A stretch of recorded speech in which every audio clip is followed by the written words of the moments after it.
Ladies and gentlemen, stay tuned for the planet Earth's most relevant newscast.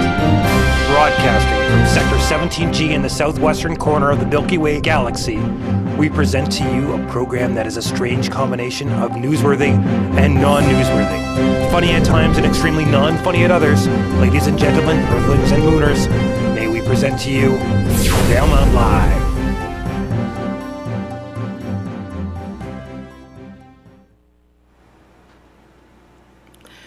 Welcome to episode 37 of Valemount Live. Jody Newham is no longer with us. A recent studio upgrade left VCTV in a tight financial situation. While it's true Newham was a volunteer, she racked up a lot of expenses. In other news, I have a wonderful new change room. It's a short show this week. A combination of good weather and outright apathy have been keeping our producer in the proverbial hammock. Oh, sorry, an actual hammock. Tonight, we begin our show with a desperate plea from Red Cross volunteer Ciaran Olsen. He is looking for help with the disaster he's working on. We spoke to Kieran in his Valemount office.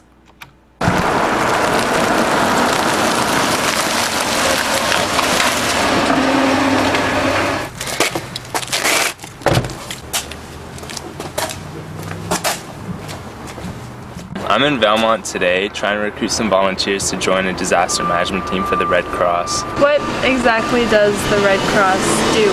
They're basically set up so if there's ever a natural disaster in or around Valemount, if the village of Valemount asks the Red Cross to help out, they'll go in and help set up an emergency shelter and help clients of disaster.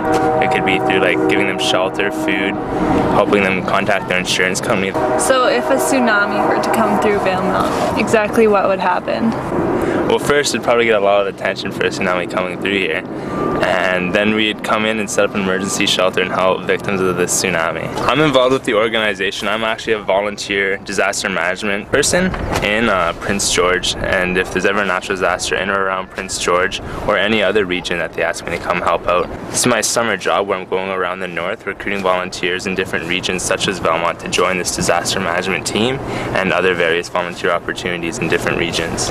What kind of natural disasters could occur? Could be, I guess, potentially there could be a hurricane. Even like if there's a terrorist attack or something, we might be called up for that, which hopefully there won't be. Forest fires are a big one. There was a forest fire a couple weeks ago right near Vanderhoof. The earthquake in Haiti. Yeah.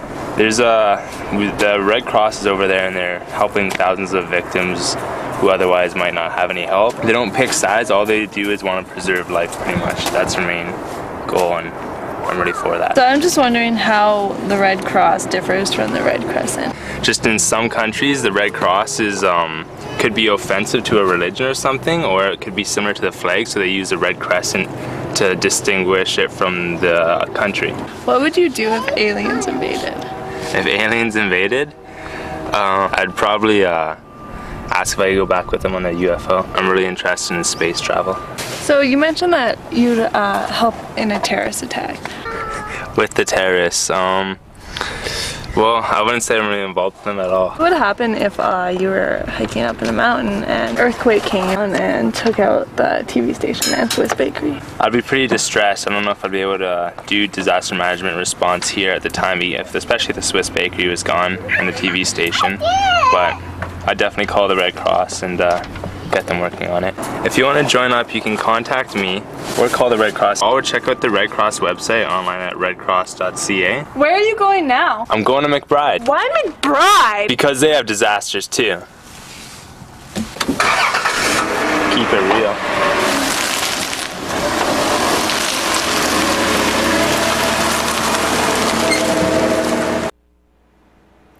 Come back soon, Kieran. Suffice it to say, Ms. Barr is leading the Red Cross's Tsunami Watch team in Valemount. How do we stop Valemount's brain drain and begin building a cohesive economy? Our next story has nothing to do with that. Is he a trespasser, a sharecropper, or just lost? Resident Peter Fox explains what he's doing on Andrew McCracken's property. Right. Okay, the first thing I want to do is put some fertilizer. Why did you decide to farm somebody else's property? There were two reasons for that. I saw some empty land here that I knew would be quite productive because up until what 6-8 years ago there was a garden here and it did quite well. My garden, where I've been planting tomatoes year after year, is not only getting a little bit depleted, but diseases are creeping in. I thought, well, if I could start a garden rotation with someone and share the let them reap the benefits of the production with me, then everybody could be happy, and there might even be there probably would be more left over to take to the food bank or maybe to sell. What is the benefit to the landholder? He would be the recipient of part of the harvest. And the benefit to the farmer? To the landholder? To the sharecropper? The enjoyment of sharing knowledge, which might increase around the valley, increasing the level of self-sufficiency. As you know, as gasoline went up in price, so did the cost of our food here. There's no reason that we can't produce locally and very healthy food and save the environment at the same time. There should be a government incentive for that, really. It makes a lot of practical sense to me to grow my own food and to grow my own food locally here as I can and supplement my diet that way.